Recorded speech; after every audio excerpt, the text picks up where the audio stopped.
My warm wishes to all the PG students. Hope all of you are good at health and are safe at your respective houses. In this particular class, I am going to teach you the subject called Entrepreneurship Development. Regarding the syllabus of EDP, I had already sent you a message in WhatsApp group. Hope most of the students, almost everybody, have noted the syllabus in your notebook. Today let me start with the subtopics in the syllabus which has been prescribed by Mangalore University for the second sem MCOM PG program. The topic which I am going to teach you in this particular class is enterprise, its meaning and various types of enterprises. Without wasting much of the time, let us understand what is enterprise and various types of enterprises. This slide speaks about meaning of enterprise. Enterprise means to plan a business, to start a business and to run a business. So in simple, enterprise can be used in the same manner of that of meaning of a business. Business ಮತ್ತು enterprises ನಡುವೆ ಹೆಚ್ಚು ವ್ಯತ್ಯಾಸ ಇಲ್ಲ. Business ಅನ್ನೇ ನಾವು ಇಲ್ಲಿ enterprise ಅಂತ ಹೇಳಿ ಕನ್ಸಿಡರ್ ಮಾಡಬಹುದು. ಸ್ವಲ್ಪ ವ್ಯತ್ಯಾಸ ಇದೆ, ಅದು ಮುಂದಿನ ಕ್ಲಾಸಸ್ ಅಲ್ಲಿ ನಮಗೆ ನಿಧಾನವಾಗಿ ಅರ್ಥ ಆಗ್ತಾ ಹೋಗುತ್ತೆ. So in simple, planning a business, starting a business and running a business is called as enterprise. So in this particular enterprise, we are not going to take into consideration the profit aspect. Enterprise refers to bring the factors of production together, assign each its proper task and pay them remuneration when the work is done. So here various factors of productions are brought together. Factors of production refers to, I hope all of you know various factors of production: land, labor, capital and organization. So all these various 4 factors of productions has to be brought together in order to start a business. So available land, available number of skilled workers and available amount of capital has to be utilized, and available building has to be utilized by entrepreneurs in a proper manner. And when these factors of productions are collected together, they should be assigned with proper work ಅಂತ ಹೇಳಿದ್ರೆ, ಇಲ್ಲಿ factors of production ಏನಿದೆ ಅಲ್ವಾ, ಇದನ್ನೆಲ್ಲ ನಾವು acquire ಮಾಡಿದ ನಂತರ ಇರುವಂಥ ಅವೈಲೇಬಲ್ ಲ್ಯಾಂಡ್ ಆಗಿರ್ಬೋದು, ನಮ್ಮ ಹತ್ರ ಇರುವಂಥ ಲಿಮಿಟೆಡ್ ಹ್ಯೂಮನ್ ರಿಸೋರ್ಸಸ್ ಆಗಿರ್ಬೋದು, ನಮ್ಮಲ್ಲಿ ಅವೈಲೇಬಲ್ ಇರುವಂಥ ಕ್ಯಾಪಿಟಲ್ ಆಗಿರ್ಬೋದು ಅಥವಾ ಬಿಲ್ಡಿಂಗ್ ಆಗಿರ್ಬೋದು, ಅದನ್ನು ನಾವು ಸರಿಯಾದ ರೀತಿಯಲ್ಲಿ ಬಳಕೆ ಮಾಡಬೇಕಾಗತ್ತೆ. ಲ್ಯಾಂಡ್, ಲೇಬರ್, ಕ್ಯಾಪಿಟಲ್ ಆರ್ಗನೈಸೇಷನ್ಗೆ ಸರಿಯಾದ ರೀತಿಯಂತ ಕೆಲಸ ಕೊಟ್ಬಿಟ್ಟು ಅದರಿಂದ ನಾವು ಬೆನಿಫಿಟ್ ಅನ್ನ ಪಡ್ಕೋಬೇಕಾಗತ್ತೆ. Enterprise implies not only running of a business but also shouldering the loss if any. So ಹೇಗೆ ಬಿಸ್ನೆಸ್ ಅಲ್ಲಿ ನಾವು ಪ್ರಾಫಿಟ್ ಅನ್ನ ಶೇರ್ ಮಾಡ್ತೇವೆ, ಅದೇ ರೀತಿಯಲ್ಲಿ ಇಲ್ಲಿಯೂ ಸಹ ಎಂಟರ್ಪ್ರೈಸಸ್ ಅಲ್ಲಿಯೂ ಸಹ ನಾವು ಲಾಸಸ್ ಅನ್ನ ಶೇರ್ ಮಾಡಲಿಕ್ಕೆ ರೆಡಿ ಇರಬೇಕಾಗತ್ತೆ. ಸೊ ಆಂಟ್ರಪ್ರಿನರ್ಶಿಪ್ ಮತ್ತೆ ಬಿಸ್ನೆಸ್ ಮ್ಯಾನ್ ಅಥವಾ ಬಿಸ್ನೆಸ್ ಅಲ್ಲಿ ಏನು ವ್ಯತ್ಯಾಸ ಅಂತ ಹೇಳಿದ್ರೆ, ಬಿಸ್ನೆಸ್ ಅಲ್ಲಿ ನಾವು ಜಾಸ್ತಿ ಕಾನ್ಸಂಟ್ರೇಟ್ ಮಾಡೋದು ಪ್ರಾಫಿಟ್ಗೆ. ಬಟ್ ಇಲ್ಲಿ ಆಂಟ್ರಪ್ರಿನರ್ಶಿಪ್ ಅಲ್ಲಿ ಏನಾಗುತ್ತೆ ಅಂತ ಹೇಳಿದ್ರೆ, we are going to concentrate on self employment but not concentrating much on profit. ಹೆಚ್ಚು ಪ್ರಾಫಿಟ್ ಅನ್ನ ಅರ್ನ್ ಮಾಡೋದ್ರ ಮೇಲೆ ನಮ್ಮ ಗಮನ ಇರೋದಿಲ್ಲ. ಬಟ್ ಆಂಟ್ರಪ್ರಿನರ್ಶಿಪ್ ಅಲ್ಲಿ ನಾವು ನಮಗೆ ಕೆಲಸವನ್ನ, ಸೆಲ್ಫ್ ಎಂಪ್ಲಾಯ್ಮೆಂಟ್ ಕೊಡೋದ್ರ ಬಗ್ಗೆ ಜಾಸ್ತಿ ಗಮನವನ್ನ ಕೊಡ್ತೇವೆ. The man who undertakes all this work is called an organizer, or more commonly an entrepreneur. Organizing and risk-taking are the 2 main functions of the entrepreneur. So in case of a business, the person who is going to undertake the business activity is called as organizer. So business anta tagondu ಅಲ್ಲಿ ಯಾವ್ಯಾವ activities ಅನ್ನ ಒಬ್ಬ ವ್ಯಕ್ತಿ ನಡೆಸ್ಕೊಂಡು ಹೋಗ್ತಾನೆ, ಆ ವ್ಯಕ್ತಿಯನ್ನ ನಾವು ಬಿಸ್ನೆಸ್ ಮ್ಯಾನ್ ಅಂತ ಕರಿತೇವೆ ಅಥವಾ ಆರ್ಗನೈಸರ್ ಅಂತ ಕರಿತೇವೆ. ಬಟ್ ಇಲ್ಲಿ ಯಾವ ವ್ಯಕ್ತಿ ಜಾಸ್ತಿ ರಿಸ್ಕ್ ಅನ್ನ ತಗೊಳ್ಳಿಕ್ಕೆ ರೆಡಿ ಇರ್ತಾನೆ, ಮತ್ತೆ ಯಾರು ಈ ಫ್ಯಾಕ್ಟರ್ಸ್ ಆಫ್ ಪ್ರೊಡಕ್ಷನ್ ಅನ್ನ ಸರಿಯಾಗಿ ಆರ್ಗನೈಸ್ ಮಾಡ್ತಾ ಇರ್ತಾರೆ, ಅವರನ್ನ ನಾವು ಇಲ್ಲಿ ಆಂಟ್ರಪ್ರಿನ್ಯೂರ್ ಅಂತ ಹೇಳಿ ಕರಿತೇವೆ. Next is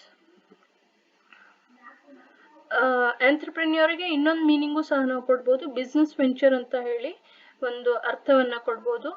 enterprise is a business organisation. It provides goods and services. So enterprises is also going to manufacture goods as well as it is going to render services to the needy people, just like a business. So business ಅಲ್ಲಿ ಯಾವ ರೀತಿಯಾಗಿ goods ಅನ್ನು manufacture ಮಾಡ್ತಾರೆ ಮತ್ತೆ ಬೇಕಾಗುವಂತ clients ಗೆ services ಅನ್ನ ಕೊಡ್ತಾರೆ, ಅದೇ ರೀತಿಯಾಗಿ ಇಲ್ಲಿಯೂ ಸಹ ಎಂಟರ್ಪ್ರೈಸಸ್ ಅಲ್ಲಿಯೂ ಸಹ ಏನಾಗುತ್ತೆ, ಗೂಡ್ಸ್ ಅನ್ನ ಮ್ಯಾನುಫ್ಯಾಕ್ಚರ್ ಮಾಡ್ತಾರೆ ಮತ್ತೆ ಸರ್ವಿಸಸ್ ಅನ್ನ ಕೊಡ್ತಾರೆ. Enterprise creates jobs.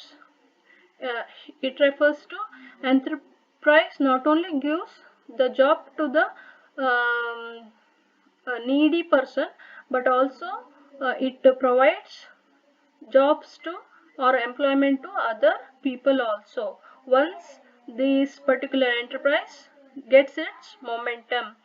ಅಂತ ಹೇಳಿದ್ರೆ ಇಲ್ಲಿ ಒಮ್ಮೆ ನಾವು ಎಂಟರ್ಪ್ರೈಸಸ್ ಅನ್ನ ಸ್ಟಾರ್ಟ್ ಮಾಡಿಬಿಟ್ಟು ನಮ್ಮ ಆಕ್ಟಿವಿಟೀಸ್ ಅನ್ನ ನಡ್ಸ್ಕೊಂಡು ಹೋಗ್ತಾ ಇದೀವಿ ಅಂತ ಇದ್ದಾಗ ನಮ್ಗೆ ನಾವೇ ಎಂಪ್ಲಾಯ್ಮೆಂಟ್ ಅನ್ನ ಕೊಟ್ಕೊಳ್ತೇವೆ. ಸೆಲ್ಫ್ ಎಂಪ್ಲಾಯ್ಮೆಂಟ್ ಇಲ್ಲಿ ನಾವು ಪಡ್ಕೊಳ್ಳಿಕ್ಕೆ ಸಾಧ್ಯ ಆಗತ್ತೆ. ಯಾವಾಗ ಎಂಟರ್ಪ್ರೈಸಸ್ ಸ್ವಲ್ಪ ಹಿಡಿತವನ್ನ ಸಾಧಿಸ್ಕೊಳ್ತದೆ, ಅಂದ್ರೆ ಸ್ವಲ್ಪ ಇನ್ಕಮ್ ಅನ್ನ, ರೆವಿನ್ಯೂ ಅನ್ನ ಅರ್ನ್ ಮಾಡ್ಲಿಕ್ಕೆ ಶುರು ಮಾಡ್ತದೆ, ಆವಾಗ ಆ ಪರ್ಟಿಕ್ಯುಲರ್ ಎಂಟರ್ಪ್ರೈಸಸ್ ಬೇರೆ ವ್ಯಕ್ತಿಗಳಿಗೂ ಸಹ ಎಂಪ್ಲಾಯ್ಮೆಂಟ್ ಅನ್ನ ಕೊಡ್ತಾ ಹೋಗುತ್ತೆ. It contributes to national income. ಹೇಗೆ ಬಿಸ್ನೆಸ್ ಆಗಿರ್ಬೋದು, ಅಗ್ರಿಕಲ್ಚರ್ ಆಗಿರ್ಬೋದು, ಇಂಡಸ್ಟ್ರಿ ಆಗಿರ್ಬೋದು ನ್ಯಾಷನಲ್ ಇನ್ಕಮ್ಮಿಗೆ ಕಾಂಟ್ರಿಬ್ಯೂಟ್ ಮಾಡುತ್ತೆ, ಅದೇ ರೀತಿಯಾಗಿ ಇಲ್ಲಿ ಇತ್ತೀಚಿನ ದಿನಗಳಲ್ಲಿ ಎಂಟರ್ಪ್ರೈಸಸ್ಸು ಸಹ ಇಕನಾಮಿಕ್ ಡೆವಲಪ್ಮೆಂಟ್ಗೆ ಅಥವಾ ನ್ಯಾಷನಲ್ ಇನ್ಕಮ್ ಅನ್ನ ಯಾವುದೇ ಒಂದು ಕಂಟ್ರಿಯಲ್ಲಿ, ಇಂಡಿಯಾ ಅಂತ ತಗೊಂಡ್ರೆ ನ್ಯಾಷನಲ್ ಇನ್ಕಮ್ ಅನ್ನ ಬೂಸ್ಟ್ ಮಾಡಲಿಕ್ಕೆ ಇಲ್ಲಿ ಎಂಟರ್ಪ್ರೈಸಸ್ ತಮ್ಮದೇ ಆದಂತ ಕಾಂಟ್ರಿಬ್ಯೂಷನ್ ಅನ್ನ ಕೊಡುತ್ತೆ. Enterprise includes imports and exports also. So business ಅಲ್ಲಿ ಎಕ್ಸೆಸ್ ಪ್ರೊಡಕ್ಷನ್ ಇದ್ದು ಅದಕ್ಕೆ ಡಿಮಾಂಡ್ ಇದೆ ಅಂತ ಇದ್ರೆ, ಫಾರಿನ್ ಕಂಟ್ರೀಸ್ ಇಂದ ಡಿಮಾಂಡ್ ಇದೆ ಅಂತ ಇದ್ರೆ ನಾವು ಆ ಎಕ್ಸೆಸ್ ಪ್ರಾಡಕ್ಟ್ಸ್ ಅನ್ನ ಏನ್ ಮಾಡ್ತೇವೆ, ಫಾರಿನ್ ಕಂಟ್ರಿಗೆ ಎಕ್ಸ್ಪೋರ್ಟ್ ಮಾಡ್ತೇವೆ. ಅದೇ ರೀತಿಯಾಗಿ ನಮ್ಮಲ್ಲಿ ಒಂದು ಪ್ರಾಡಕ್ಟ್ ಅನ್ನ ಮ್ಯಾನುಫ್ಯಾಕ್ಚರ್ ಮಾಡ್ಲಿಕ್ಕೆ ಬೇಕಾಗುವಷ್ಟು ರಿಸೋರ್ಸಸ್ ಇದೆ ಅಂತ ಇದ್ರೆ ನಾವು ಅದನ್ನ ಸದ್ಬಳಕೆ ಮಾಡಿಕೊಂಡು ಗೂಡ್ಸ್ ಅನ್ನು ಮ್ಯಾನುಫ್ಯಾಕ್ಚರ್ ಮಾಡಿಬಿಟ್ಟು ಫಾರಿನ್ ಕಂಟ್ರೀಸ್ಗೆ ನಾವು ಅದನ್ನ ಎಕ್ಸ್ಪೋರ್ಟ್ ಮಾಡ್ತೇವೆ. ಎಂಟರ್ಪ್ರೈಸ್ ಅಲ್ಲಿ ಬರೀ ಎಕ್ಸ್ಪೋರ್ಟಿಂಗ್ ಆಕ್ಟಿವಿಟೀಸ್ ಬರೋದಿಲ್ಲ, ಅಲ್ಲಿ ಇಂಪೋರ್ಟಿಂಗ್ ಆಕ್ಟಿವಿಟೀಸು ಸಹ ಬರುತ್ತೆ. ಸಪೋಸ್ ನಾವು ನಡೆಸುವಂತ ಎಂಟರ್ಪ್ರೈಸಸ್ಗೆ ಬೇರೆ ಫಾರಿನ್ ಕಂಟ್ರಿಯಿಂದ ನಾವು ತಯಾರು ಮಾಡುವಂತ ಪ್ರಾಡಕ್ಟಿಗೆ ಡಿಮಾಂಡ್ ಇದೆ ಅಂತ ಇದ್ರೆ ಪ್ರಾಡಕ್ಟ್ಸ್ ಅನ್ನ ಎಕ್ಸ್ಪೋರ್ಟ್ ಮಾಡ್ತೇವೆ. ಸಪೋಸ್ ಕೆಲವೊಂದು ಪ್ರಾಡಕ್ಟ್ ನಮ್ಮಲ್ಲಿ ಇಲ್ಲ ಅಂತ ಇದ್ದಾಗ ಮೈನ್ಯೂಟ್ ಕಂಪೋನೆಂಟ್ಸ್ ಆಗಿರ್ಬೋದು ಅಥವಾ ಇನ್ಪುಟ್ಸ್ ಆಗಿರ್ಬೋದು ಅದನ್ನು ಸಹ ನಾವಿಲ್ಲಿ ಇಂಪೋರ್ಟ್ ಮಾಡಿಕೊಂಡು ಫೈನಲ್ ಔಟ್ಪುಟ್ ಅನ್ನ ಎಕ್ಸ್ಪೋರ್ಟ್ ಮಾಡ್ಕೊಳ್ಳಿಕ್ಕೆ ಉಪಯೋಗಿಸ್ಕೊಳ್ತೇವೆ. Next is enterprise promotes sustainable economic development. So economic development ಮತ್ತೆ ನ್ಯಾಷನಲ್ ಇನ್ಕಮಿನಲ್ಲಿ ಲಿಂಕ್ ಇದೆ, ರಿಲೇಶನ್ಶಿಪ್ ಇದೆ. ಯಾವಾಗ ನ್ಯಾಷನಲ್ ಇನ್ಕಮ್ ಜಾಸ್ತಿ ಆಗ್ತಾ ಹೋಗುತ್ತೆ ಒಂದು ಕಂಟ್ರಿಯಲ್ಲಿ, ಹಾಗೆ ಇಕನಾಮಿಕ್ ಡೆವಲಪ್ಮೆಂಟು ಸಹ ಗ್ರೋತ್ ಪೊಸಿಷನ್ ಅಲ್ಲಿ ಇರುತ್ತೆ. ನ್ಯಾಷನಲ್ ಇನ್ಕಮ್ಮಿಗೆ ಯಾವುದೇ ಒಂದು ಸೆಕ್ಟರ್ ಕಾಂಟ್ರಿಬ್ಯೂಟ್ ಮಾಡೋದಿಲ್ಲ ಅಂತ ಇದ್ರೆ ಅಂತ ಕಂಟ್ರಿಯಲ್ಲಿ ಇಕನಾಮಿಕ್ ಡೆವಲಪ್ಮೆಂಟು ಡಿಕ್ರೀಸಿಂಗ್ ಪೊಸಿಷನ್ ಅಲ್ಲಿ ಇರುತ್ತೆ, ಡಿಕ್ರೀಸಿಂಗ್ ಟ್ರೆಂಡಿನಲ್ಲಿ ಇರುತ್ತೆ. So enterprises promote sustainable economic development of any country like India. Next topic is regarding types of enterprise. There are main 5 types of enterprise: independent enterprise, joint enterprise, competitive enterprise, supplementary enterprise, and complementary enterprise. Competitive and complementary. So these are the various types of enterprises which we have to study in detail. So let me take various types of enterprise one by one. First one is independent enterprise or sole entrepreneurship. So sole entrepreneurship or sole proprietorship. So when we come through the word sole proprietorship, it is very clear that it is a type of enterprise which is run by a single person, which is run by an individual. So ಯಾವಾಗ ನಮಗೆ independent enterprise ಅಥವಾ ಸೋಲ್ proprietorship ಅಂತ ಹೇಳಿ ಶಬ್ದ ಕೇಳ್ತೇವೆ, ಆವಾಗಲೇ ನಾವು ಮನಸ್ಸಿನಲ್ಲಿ ಅರ್ಥವನ್ನ ಕಲ್ಪಿಸ್ಕೊಳ್ಳಿಕ್ಕೆ ಶುರು ಮಾಡ್ತೇವೆ. ಸೋಲ್ ಅಂತ ಹೇಳಿದ್ರೆ ಸಿಂಗಲ್, ಪ್ರೊಪ್ರೈಟರ್ಶಿಪ್ ಅಂತ ಹೇಳಿದ್ರೆ ಇಲ್ಲಿ ಓನರ್ಶಿಪ್. ಸೊ ಯಾವ ಬಿಸ್ನೆಸ್ಸಿನಲ್ಲಿ ಸಿಂಗಲ್ ಓನರ್ಶಿಪ್ ಇರುತ್ತೆ ಅಂತ ಬಿಸ್ನೆಸ್ ಅನ್ನ ನಾವೇನಂತ ಕರಿತೇವೆ, ಇಂಡಿಪೆಂಡೆಂಟ್ ಎಂಟರ್ಪ್ರೈಸ್ ಅಂತ ಹೇಳ್ತೇವೆ. ಇಲ್ಲ ಅಂತ ಇದ್ರೆ ಇನ್ನೊಂದು ಹೆಸರು ಇದೆ, ಸೋಲ್ proprietorship. Sole entrepreneurship. It is a type of enterprise that is owned and run by one person and in which there is no legal distinction between the owner and the business entity. So ನಮಗೆಲ್ಲ PU level ಇಂದಾನೆ ಗೊತ್ತಿದೆ ಸೋಲ್ proprietorship ಅಂತ ಹೇಳಿದ್ರೆ ಯಾವ business ಅನ್ನ ಅಥವಾ ಯಾವ form of business ಅನ್ನ ನಾವು ಹೀಗೆ ಕರಿತೀವಿ ಅಂತ ಹೇಳ್ಬಿಟ್ಟು. So soul proprietorship is owned and run by one person. ಒಬ್ಬ ವ್ಯಕ್ತಿ ಒಂದು ಬಿಸ್ನೆಸ್ಸಿನ ಓನರ್ ಆಗಿರ್ತಾರೆ ಮತ್ತೆ ಆ ಬಿಸ್ನೆಸ್ ಅನ್ನ ಒಬ್ಬ ವ್ಯಕ್ತಿ ಮಾತ್ರ ನಡೆಸ್ತಾ ಇರ್ತಾರೆ. ಮತ್ತೆ ಬಿಸ್ನೆಸ್ ಮತ್ತೆ ಓನರಿನ ನಡುವೆ ಯಾವುದೇ ರೀತಿಯಾದಂತ ವ್ಯತ್ಯಾಸ ಇರೋದಿಲ್ಲ. ಬಿಸ್ನೆಸ್ ಅಂತ ಹೇಳಿದ್ರು ಒಂದೇನೆ, ಓನರ್ ಅಂತ ಹೇಳಿದ್ರು ಒಂದೇನೆ, ಅವರಿಬ್ಬರ ನಡುವೆ ಯಾವುದೇ ರೀತಿಯಾದಂತ ಡಿಫ್ರೆನ್ಸಸ್ ಇರೋದಿಲ್ಲ. ಬಿಸ್ನೆಸ್ ಲೀಗಲ್ ಎಂಟಿಟಿ ಸೋಲ್ ಪ್ರೊಪ್ರೈಟರ್ಶಿಪ್ ಅಲ್ಲಿ ಕಾಣಲಿಕ್ಕೆ ನಮಗೆ ಸಿಗೋದಿಲ್ಲ. The owner is in direct control of all elements and is legally accountable for the finances of such business, and this may include debts, loans, losses, etc. So owner is here directly controlling all the business transactions and is legally accountable. He alone or he or she is alone responsible to give the answer for any financial commitment regarding the business, maybe regarding debts, regarding loans, regarding loss. So soul proprietorship ಅಲ್ಲಿ ಒಬ್ಬ ವ್ಯಕ್ತಿ owner ಮಾತ್ರ ಆಗಿರ್ತಾರೆ. ಆದ ಕಾರಣ ಆ ಒಬ್ಬ ವ್ಯಕ್ತಿ ಎಲ್ಲ ಟ್ರಾನ್ಸಾಕ್ಷನ್ಸ್ ಅನ್ನ ಕಂಟ್ರೋಲ್ ಮಾಡ್ತಾ ಇರ್ತಾರೆ. ಅದೇ ರೀತಿಯಾಗಿ ಅವ್ರ ಜೊತೆ ಯಾರ್ಯಾರು ಕಾಂಟ್ಯಾಕ್ಟ್ ಅಲ್ಲಿ ಬಿಸ್ನೆಸ್ ಕಾಂಟ್ಯಾಕ್ಟ್ ಅನ್ನ ಹೊಂದ್ಕೊಂಡಿರ್ತಾರೆ ಆ ಎಲ್ಲ ಸ್ಟೇಕ್ ಹೋಲ್ಡರ್ಸಿಗೆ ಏನೇ ಸಮಸ್ಯೆ ಬಂದ್ರೆ ಆ ಪರ್ಟಿಕ್ಯುಲರ್ ಸಿಂಗಲ್ ಓನರ್ ಏನ್ ಮಾಡ್ಬೇಕಾಗತ್ತೆ, ಉತ್ತರವನ್ನ ಕೊಡುವಂತ ನೈತಿಕತೆಯನ್ನ ಹೊಂದಿರ್ತಾರೆ. ಸೊ ಒಬ್ಬ ವ್ಯಕ್ತಿ ಮಾತ್ರ ಬಿಸ್ನೆಸ್ ನಡೆಸ್ತಾ ಇರ್ತಾರೆ. ಸೊ ಹಣಕಾಸಿಗೆ ಸಂಬಂಧಪಟ್ಟಂತೆ ಏನೇ ಸಮಸ್ಯೆ ಆದ್ರೆ ಯಾರ್ಯಾರು ಸ್ಟೇಕ್ ಹೋಲ್ಡರ್ಸ್ ಇರ್ತಾರೆ, ಇಂಟ್ರೆಸ್ಟೆಡ್ ಪಾರ್ಟೀಸ್ ಇರ್ತಾರೆ ಅಥವಾ ಯಾವ ಪಾರ್ಟಿ ಸೋಲ್ ಟ್ರೇಡರ್ ಜೊತೆಗೆ ಬಿಸ್ನೆಸ್ ರಿಲೇಶನ್ಶಿಪ್ ಇರುತ್ತೆ, ಅವರಿಗೆ ಈ ಪರ್ಟಿಕ್ಯುಲರ್ ಓನರ್ ಅಕೌಂಟೇಬಲ್ ಆಗಿರ್ತಾರೆ, ಆನ್ಸರ್ ಕೊಡುವಂತ ಪೊಸಿಷನ್ ಅಲ್ಲಿ ಇರ್ತಾರೆ. ಸಾಲ ಮಾಡುವ ವಿಷಯ ಆಗಿರ್ಬೋದು ಅಥವಾ ಲಾಸಸ್ ಅವರಿಗೆ ಆಗಿದೆ ಅಂತ ಇದ್ರೆ ಅದಕ್ಕೆಲ್ಲ ಉತ್ತರ ಕೊಡುವಂತ ಜವಾಬ್ದಾರಿ ಆ ಪರ್ಟಿಕ್ಯುಲರ್ ಸೋಲ್ ಪ್ರೊಪ್ರೈಟರ್ದಾಗಿರುತ್ತೆ. Second type of enterprise is joint enterprise. Activity undertaken together by two or more entities. So here joint enterprise means enterprise which are jointly established. So ಎರಡು ಎಂಟರ್ಪ್ರೈಸ್ ಜೊತೆಗೂಡ್ಕೊಂಡು ಒಂದು ಆಕ್ಟಿವಿಟಿಯನ್ನ ನಡೆಸ್ತಾ ಇದ್ದಾರೆ ಅಂತ ಇದ್ರೆ ಅದನ್ನ ನಾವು ಜಾಯಿಂಟ್ ಎಂಟರ್ಪ್ರೈಸ್ ಅಂತ ಹೇಳ್ತೇವೆ. Each has equal rights to control and benefit from it and is equally liable for obligations arising out of it. So ಎರಡು ಎಂಟರ್ಪ್ರೈಸಸ್ ಜೊತೆಗೆ ಸೇರ್ಬಿಟ್ಟು ಜಾಯಿಂಟ್ ಎಂಟರ್ಪ್ರೈಸ್ ಅನ್ನ ಶುರು ಮಾಡ್ತಾ ಇದ್ದಾರೆ ಅಂತ ಇದ್ದಾಗ ಎರಡು ಎಂಟರ್ಪ್ರೈಸ್ಗೆ ಸಮಾನವಾದಂತ ಅಧಿಕಾರ ಇರುತ್ತೆ. ಎರಡು ಎಂಟರ್ಪ್ರೈಸಸ್ ಎಲ್ಲ ಆಕ್ಟಿವಿಟೀಸ್ ಅನ್ನ ಕಂಟ್ರೋಲ್ ಅನ್ನ ಮಾಡುವಂತ ಅಧಿಕಾರ ಇರುತ್ತೆ. ಅದೇ ರೀತಿಯಾಗಿ ಜಾಯಿಂಟ್ ಎಂಟರ್ಪ್ರೈಸ್ ಇಂದ ಬರುವಂತ ಬೆನಿಫಿಟ್ಸ್ ಅನ್ನ ಇಬ್ರು ಸರಿಸಮಾನವಾಗಿ ಶೇರ್ ಮಾಡ್ಕೋಬೇಕಾಗತ್ತೆ. ಮತ್ತೆ ಏನೇ ಸಮಸ್ಯೆ ಬಂದ್ರೆ, ಫಿನಾನ್ಸಿಗೆ ಸಂಬಂಧಪಟ್ಟ ಹಾಗೆ ಏನೇ ಸಮಸ್ಯೆ ಬಂದ್ರೆ ಅಥವಾ ಲೀಗಲ್ ಇಶ್ಯೂಸ್ ಕ್ರಿಯೇಟ್ ಆದ್ರೆ ಅದಕ್ಕೆಲ್ಲ ಉತ್ತರ ಕೊಡುವಂತ ಜವಾಬ್ದಾರಿ ಎರಡು ಎಂಟರ್ಪ್ರೈಸಸ್ ಇಂದ ಆಗಿರುತ್ತೆ. ಸೊ ಎರಡು ಎಂಟರ್ಪ್ರೈಸಸ್ ಜೊತೆಗೂಡ್ಕೊಂಡು ಒಂದು ಹೊಸ ಎಂಟರ್ಪ್ರೈಸ್ ಅನ್ನ ಶುರು ಮಾಡ್ತಾ ಇದ್ದಾರೆ ಅಂತ ಇದ್ರೆ ಅದನ್ನ ನಾವು ಜಾಯಿಂಟ್ ಎಂಟರ್ಪ್ರೈಸ್ ಅಂತ ಹೇಳ್ತೇವೆ. Joint products are those which are produce together.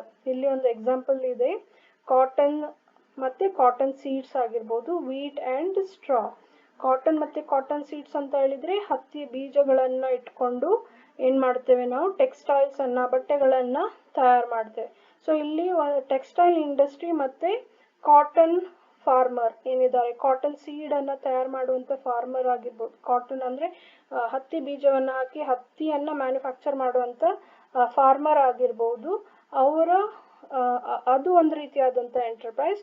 ಅವರು ಇನ್ನೊಂದು ಎಂಟರ್ಪ್ರೈಸ್ ಜೊತೆಗೆ ಕೈ ಜೋಡಿಸ್ತಾರೆ. ಅದು ಯಾರು ಅಂತ ಹೇಳಿದ್ರೆ ಟೆಕ್ಸ್ಟೈಲ್ ಓನರ್ ಆಗಿರ್ಬೋದು ಅಥವಾ ಟೆಕ್ಸ್ಟೈಲ್ ರಿಲೇಟೆಡ್ ಆಕ್ಟಿವಿಟೀಸ್ ಅನ್ನು ನಡೆಸ್ಕೊಂಡು ಹೋಗುವಂತ ಒಬ್ಬ ಆಂಟರ್ಪ್ರಿನಿಯರ್ ಇದ್ದಾರೆ ಅಂತ ಇದ್ರೆ ಅವ್ರ ಜೊತೆಗೆ ಅವರು ಕಲೆಕ್ಟಿವ್ ಆಗಿ ಆಕ್ಟಿವಿಟೀಸನ್ನು ನಡೆಸ್ತಾರೆ.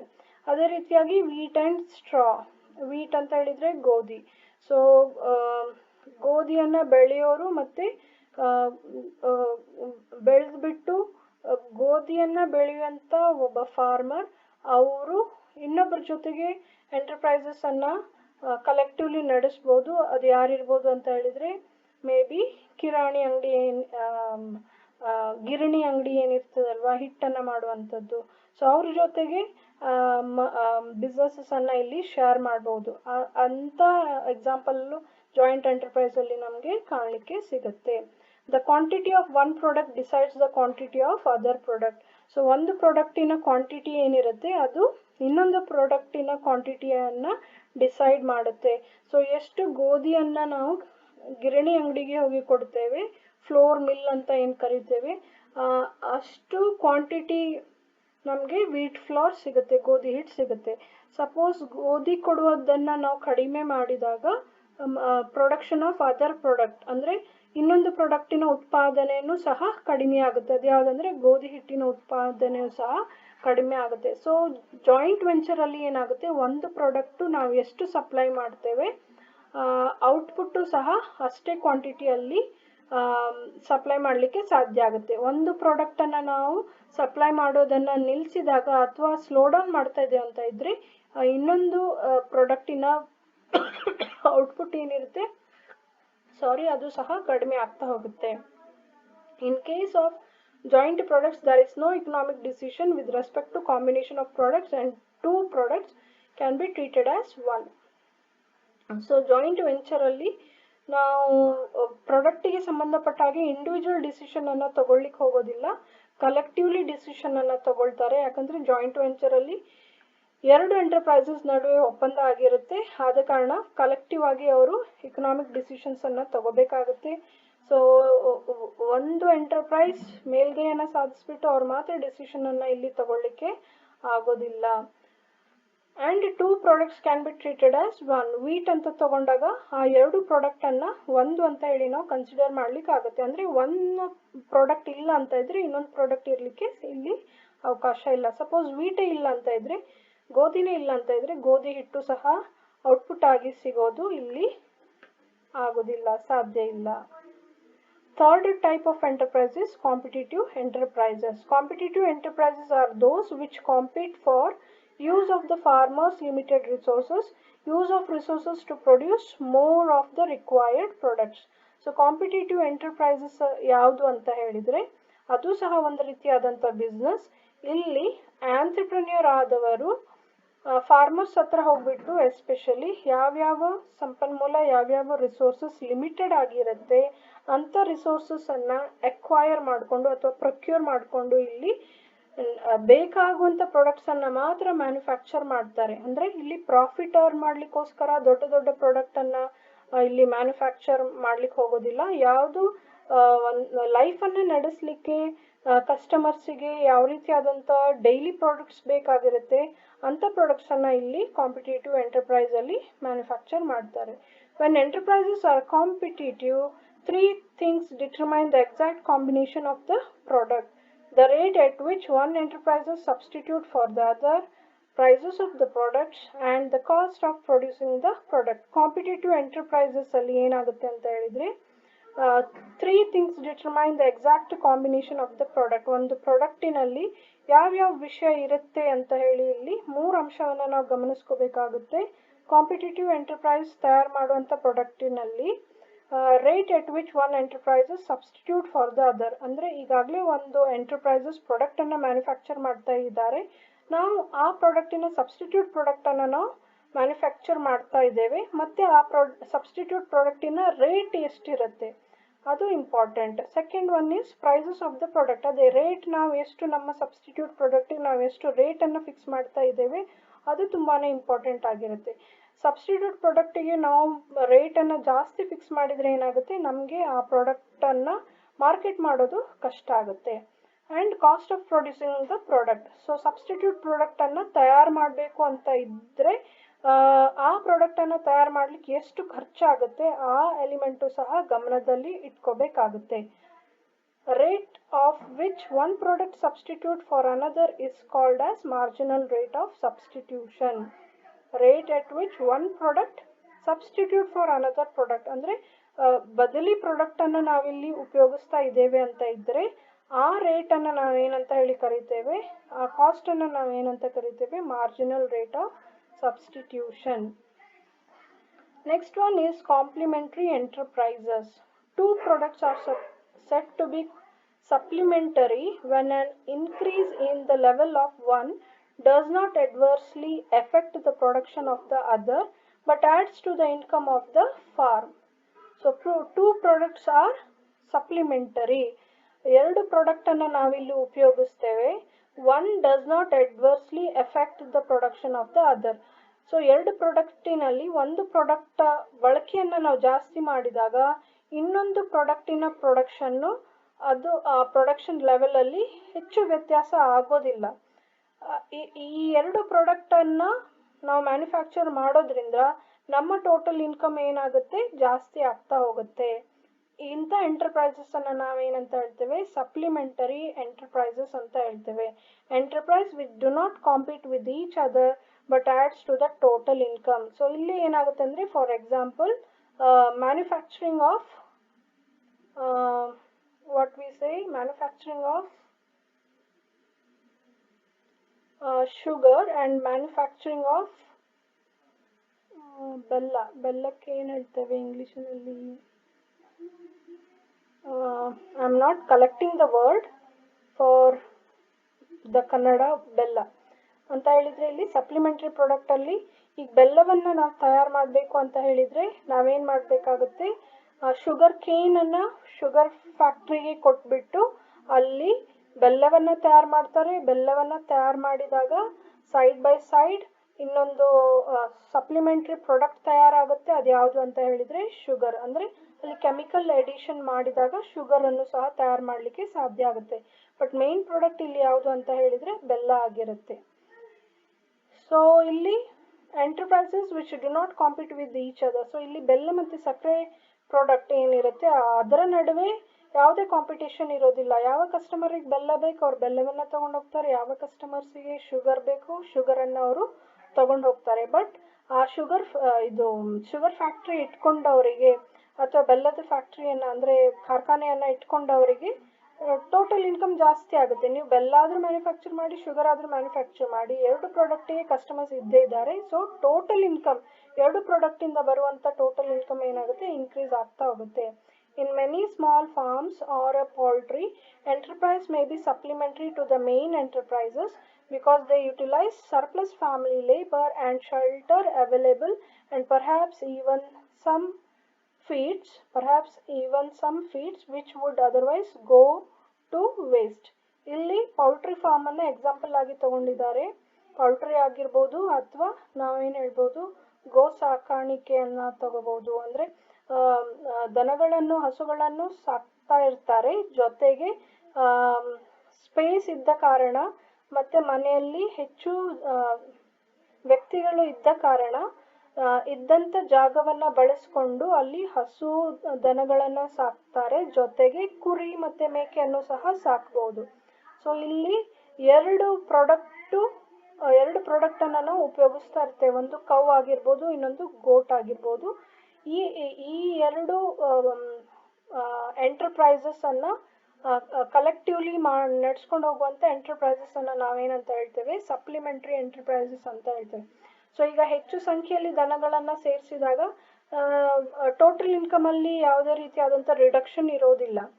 ಸೊ ಫಾರ್ಮರ್ಸಿಗೆ ಬರಬೇಕಾದಂಥ ಇನ್ಕಮ್ ಬಂದೇ ಬರುತ್ತೆ.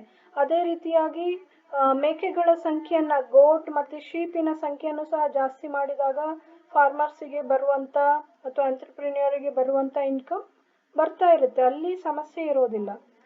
They utilise surplus family labour. So ಮನೆಯಲ್ಲಿ ಜನರು ಜಾಸ್ತಿ ಇದ್ದಾರೆ ಅಂತ ಇದ್ದಾಗ ಮನೆಯಲ್ಲಿ ಇರುವಂಥ ವ್ಯಕ್ತಿಗಳನ್ನು ಉಪಯೋಗಿಸ್ಕೊಂಡು ಇಲ್ಲಿ ಫಾರ್ಮಿಂಗ್ ಆ್ಯಕ್ಟಿವಿಟೀಸನ್ನು ಕಂಟಿನ್ಯೂ ಮಾಡಲಿಕ್ಕೆ ಸಾಧ್ಯ ಆಗುತ್ತೆ. ಹೆಚ್ಚು ಟೋಟಲ್ ಇನ್ಕಮನ್ನು ಪಡ್ಕೊಳ್ಳಿಕ್ಕೆ ಸಾಧ್ಯ ಆಗುತ್ತೆ.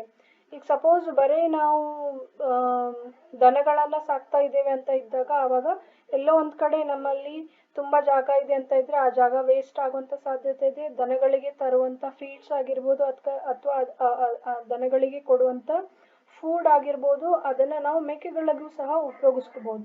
ಸೊ ಎರಡು ಪ್ರಾಡಕ್ಟನ್ನು ಇಟ್ಕೊಂಡು ನಾವು ಬಿಸ್ನೆಸ್ ಆಕ್ಟಿವಿಟೀಸನ್ನು ಮಾಡ್ತಾ ಇದ್ದೇವೆ.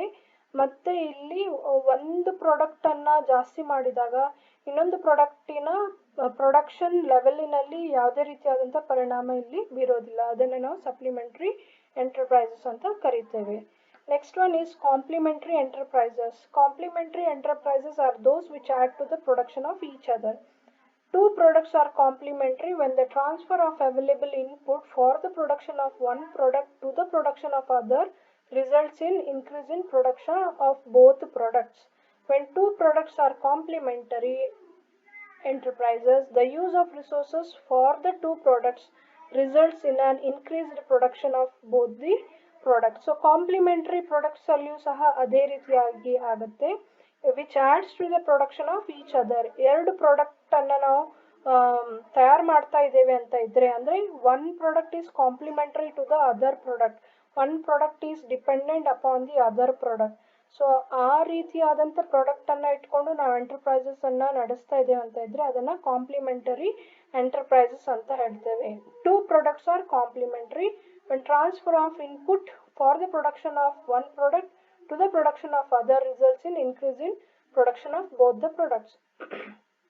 ಸೊ ಇಲ್ಲಿಯೂ ಸಹ ಏನಾಗುತ್ತೆ ಅಂದರೆ ಒಂದು ಪ್ರಾಡಕ್ಟನ್ನು ತಯಾರು ಮಾಡಲಿಕ್ಕೆ ಬೇಕಾಗುವಂಥ ಇನ್ಪುಟ್ಟನ್ನು ನಾವು ಎಷ್ಟು ಪ್ರಮಾಣದಲ್ಲಿ ಮ್ಯಾನುಫ್ಯಾಕ್ಚರಿಂಗ್ ಮಾಡ್ತಾ ಹೋಗ್ತೇವೆ ಅದಕ್ಕೆ ತಕ್ಕ ಹಾಗೆ ಇನ್ನೊಂದು ಪ್ರಾಡಕ್ಟಿನ ಪ್ರೊಡಕ್ಷನ್ ಆಕ್ಟಿವಿಟಿ ಲೆವೆಲ್ಲು ಸಹ ಇಂಪ್ರೂವ್ ಆಗ್ತಾ ಹೋಗುತ್ತೆ. ಸಪೋಸ್ ಒಂದು ಪ್ರಾಡಕ್ಟಿಗೆ ಬೇಕಾಗುವಂಥ ಇನ್ಪುಟ್ ಕ್ವಾಂಟಿಟಿಯನ್ನು ನಾವು ರೆಡ್ಯೂಸ್ ಮಾಡ್ತಾ ಇದ್ದೀವಿ ಅಂತ ಇದ್ದರೆ ಅದರಿಂದ ತಯಾರಾಗುವಂಥ ಕಾಂಪ್ಲಿಮೆಂಟ್ರಿ ಪ್ರಾಡಕ್ಟ್ ಏನಿರುತ್ತೆ ಅದರ ಪ್ರೊಡಕ್ಟಿವಿಟಿ ಲೆವೆಲ್ಲು ಸಹ ಕಡಿಮೆ ಆಗ್ತಾ ಹೋಗುತ್ತೆ, ಪ್ರೊಡಕ್ಷನ್ ಲೆವೆಲ್ಲು ಸಹ ಇಲ್ಲಿ ಕಡಿಮೆ ಆಗ್ತಾ ಹೋಗುತ್ತೆ. Two products are complementary enterprises. The use of resources for two products results in an increased production of both the product. Two ಪ್ರಾಡಕ್ಟ್ಸನ್ನು ಮ್ಯಾನುಫ್ಯಾಕ್ಚರ್ ಮಾಡಲಿಕ್ಕೆ ನಾವೇನು ರಿಸೋರ್ಸಸನ್ನು ಉಪಯೋಗಿಸ್ಕೊಳ್ತೇವೆ ಅದರಿಂದ ಪ್ರೊಡಕ್ಷನ್ ಎರಡು ಪ್ರಾಡಕ್ಟಿನ ಪ್ರೊಡಕ್ಷನ್ ಆಕ್ಟಿವಿಟೀಸ್ ಏನಾಗುತ್ತೆ ಜಾಸ್ತಿ ಆಗುತ್ತೆ. Two enterprises do not remain complementary over all possible combination. So ಎಲ್ಲ ಸಂದರ್ಭದಲ್ಲಿ ಕಾಂಪ್ಲಿಮೆಂಟ್ರಿ ಪ್ರಾಡಕ್ಟ್ ಏನಿರುತ್ತಲ್ಲ ಅಂದರೆ ಒಂದು ಪ್ರಾಡಕ್ಟ್ ಇನ್ನೊಂದು ಪ್ರಾಡಕ್ಟ್ ಮೇಲೆ ಡಿಪೆಂಡ್ ಆಗಿರುತ್ತೆ ಅಲ್ವಾ. ಯಾವುದು ಅಂತ ಹೇಳಿದರೆ may be production of cotton and manufacturing of textiles, ಹತ್ತಿಯನ್ನು ಬೆಳೆಯುವಂಥದ್ದು ಮತ್ತು ಬಟ್ಟೆಗಳನ್ನು ತಯಾರು ಮಾಡುವಂಥದ್ದು. ಸೊ ಇವರು ಇಂಟರ್ ಡಿಪೆಂಡೆಂಟ್ ಆಗಿರ್ತಾರೆ, ಕಾಂಪ್ಲಿಮೆಂಟ್ರಿ ಆಗಿರ್ತಾರೆ. ನೀವು ಎಷ್ಟು ಹತ್ತಿ ಜಾಸ್ತಿ ಮ್ಯಾನುಫ್ಯಾಕ್ಚರ್ ಮಾಡ್ತಾ ಬರ್ತೀರಾ ಆ ಹತ್ತಿಗಳಿಗೆ ಡಿಮಾಂಡ್ ಇರುತ್ತೆ. ಯಾರಿಂದ ಅಂತ ಹೇಳಿದರೆ ವಿವಿಂಗ್ ಇಂಡಸ್ಟ್ರಿಯಿಂದ, ನೇಕಾರ ಯಾರು ಇರ್ತಾರಲ್ವ ಅವರಿಂದ ಹೆಚ್ಚು ಡಿಮಾಂಡ್ ಇದ್ದೇ ಇರುತ್ತೆ. ಸೊ ಯಾವಾಗ ನೀವು ಕಾಟನನ್ನು ಮ್ಯಾನುಫ್ಯಾಕ್ಚರ್ ಮಾಡೋದು ಕಡಿಮೆ ಮಾಡ್ತಾ ಹೋಗ್ತೀರಾ ಹಾಗೆ ಇಲ್ಲಿ ಏನಾಗುತ್ತೆ ಡಿಮಾಂಡ್, ಆ ಬಿಸ್ನೆಸ್ ಏನಿರುತ್ತೆ ಟೆಕ್ಸ್ಟೈಲ್ ಬಿಸ್ನೆಸ್ ಏನಿರುತ್ತೆ ಅದು ಸಹ ಕುಸಿದು ಬೀಳುವಂಥ ಪರಿಸ್ಥಿತಿಯಲ್ಲಿ ಬರುತ್ತೆ. ಸೊ ಇಲ್ಲಿ ಪ್ರತಿ ಸಂದರ್ಭದಲ್ಲಿ ಈ ಏನು ಎರಡು ಎಂಟರ್ಪ್ರೈಸಸ್ ಏನಿದೆ ಅಲ್ವಾ, farmer who is producing cotton and the entrepreneur who is running the weaving business, our two enterprises do not remain complementary. ಪ್ರತಿ ಸಂದರ್ಭದಲ್ಲಿ ವೀವರ್ ಇಂಡಸ್ಟ್ರಿ ಏನಿದೆ ಅಲ್ವಾ, ನೇಕಾರರು ಪ್ರತಿ ಸಂದರ್ಭದಲ್ಲಿ ಕಾಟನ್ ಗ್ರೋಯಿಂಗ್ ಫಾರ್ಮರ್ ಏನಿದ್ದಾರೆ ಅವ್ರ ಮೇಲೆ ಡಿಪೆಂಡ್ ಆಗಿರೋದಿಲ್ಲ. ಕೆಲವೊಮ್ಮೆ ಏನು ಮಾಡ್ತಾರೆ ಮಷೀನಲ್ಲಿ ತಯಾರಾದಂಥ ಡಿಗ್ರೇಡೆಡ್ ಪ್ರಾಡಕ್ಟನ್ನು ಸಹ ಇಲ್ಲಿ ಬಳಸ್ಕೊಳ್ಳುವಂಥ ಸಾಧ್ಯತೆ ಇದೆ. They become competitive at some stages. So ಕೆಲವೊಂದು ಸಂದರ್ಭದಲ್ಲಿ ಮಷೀನಿನಿಂದ ತಯಾರಾದಂಥ ಕಾಟನ್ ಆಗಿರ್ಬೋದು ಅಥವಾ ಫಾರ್ಮರ್ ತಯಾರು ಮಾಡಿದಂಥ ಮ್ಯಾನುಫ್ಯಾಕ್ಚರ್ ಮಾಡಿದಂಥ ಕಾಟನ್ ಆಗಿರ್ಬೋದು ಅಥವಾ ಕಲ್ಟಿವೇಟ್ ಮಾಡಿದಂಥ ಕಾಟನ್ ಆಗಿರ್ಬೋದು, ಅವರ ನಡುವೆ ಕಾಂಪಿಟೇಷನ್ ಅಲ್ಲಿ ಶುರುವಾಗುತ್ತೆ. ಇವಾಗ ನಮಗೆ ಸಿಂಥೆಟಿಕ್ ಸಿಲ್ಕ್ ಅಂತ ಹೇಳ್ತೀವಿ ಅಂದರೆ ಒರಿಜಿನಲ್ ಸಿಲ್ಕ್ ಆಗಿರೋದಿಲ್ಲ, ಬಟ್ ಅದು ಮಷೀನ್ ಮೇಡ್ ಸಿಲ್ಕ್ ಆಗಿರುತ್ತೆ. ಸೊ ಆ ರೀತಿಯಾಗಿ ಕಾಂಪ್ಲಿಮೆಂಟ್ರಿ ಪ್ರಾಡಕ್ಟ್ಸ್ ಇದೆ ಅಂತ ಇದ್ದಾಗ ಅಲ್ಲಿ ಸ್ವಲ್ಪ ಕಾಂಪಿಟೇಷನ್ ಬರುತ್ತೆ. When both complementary and competitive relationship occurs. So ಯಾವಾಗ ಈ ಎರಡು ಪ್ರಾಡಕ್ಟಿನ ನಡುವೆ ಕಾಂಪಿಟೇಟಿವ್ ರಿಲೇಷನ್ಶಿಪ್ ಇರುತ್ತೆ, the complementary relationship occurs first and then is followed by competitive relationship. So ಈ ಸಿಂಥೆಟಿಕ್ ಸಿಲ್ಕ್ ಮತ್ತು ಒರಿಜಿನಲ್ ಸಿಲ್ಕ್ ಅಥವಾ original cotton and synthetic cotton ಏನಿರುತ್ತೆ, ಈ ಎರಡು ಪ್ರಾಡಕ್ಟು ಟೆಕ್ಸ್ಟೈಲ್ ಇಂಡಸ್ಟ್ರಿ ಅವ್ರಿಗೆ ಸಿಗ್ತಾ ಇದೆ, ರಾ ಮಟೀರಿಯಲ್ ಆಗಿ ಸಿಗ್ತಾ ಇದೆ ಅಂತ ಇದ್ದಾಗ ಅವರ ನಡುವೆ ಮೊದಲು ಕಾಂಪ್ಲಿಮೆಂಟರಿ ರಿಲೇಶನ್ಶಿಪ್ ಇರುತ್ತೆ. ಕಾಂಪ್ಲಿಮೆಂಟರಿ ಅಂತ ಹೇಳಿದರೆ ಸಿಂಥೆಟಿಕ್ ಕಾಟನ್ ಅಥವಾ ಸಿಂಥೆಟಿಕ್ ಸಿಲ್ಕ್ ಬದಲಿಗೆ ಒರಿಜಿನಲ್ ಕಾಟನ್ ಅಲ್ಲಿ ಅವೈಲೇಬಲ್ ಇರುತ್ತೆ. ಸೊ ರಿಲೇಶನ್ಶಿಪ್ ಮೊದಲಿಗೆ ಕಾಂಪ್ಲಿಮೆಂಟರಿ ರಿಲೇಶನ್ಶಿಪ್ ಬರುತ್ತೆ, ನಂತರ ಬರುವಂಥದ್ದು ಕಾಂಪಿಟೇಟಿವ್ ರಿಲೇಶನ್ಶಿಪ್. ನಂತರ ಅವರ ಎರಡು ಪ್ರಾಡಕ್ಟಿನ ನಡುವೆ ಕಾಂಪಿಟೇಷನ್ ಸ್ಟಾರ್ಟ್ ಆಗುತ್ತೆ. ಅಂದರೆ ಇಲ್ಲಿ ಟೆಕ್ಸ್ಟೈಲ್ ಇಂಡಸ್ಟ್ರಿ ಅಲ್ಲಿ ಇರೋರು ಸಿಂಥೆಟಿಕ್ಕಿಗೆ ಹೋಗ್ಬೇಕಾ, ಅಂದರೆ ಮಷಿನ್ ಮೇಡ್ ಪ್ರಾಡಕ್ಟ್ ರಾ ಮಟೀರಿಯಲ್ಗೆ ಹೋಗ್ಬೇಕಾ ಅಥವಾ ಒರಿಜಿನಲ್ ರಾ ಮಟೀರಿಯಲ್ಗೆ ಹೋಗ್ಬೇಕಾ ಅಂತ ಹೇಳಿ ಅಲ್ಲಿ ಕಾಂಪಿಟೇಷನ್ ಇರುತ್ತೆ. ಇಂಥ ಎಂಟರ್ಪ್ರೈಸಸನ್ನು ನಾವೇನಂತ ಹೇಳ್ತೇವೆ, ಕಾಂಪ್ಲಿಮೆಂಟರಿ ಎಂಟರ್ಪ್ರೈಸಸ್ ಅಂತ ಹೇಳ್ತೇವೆ. Thank you.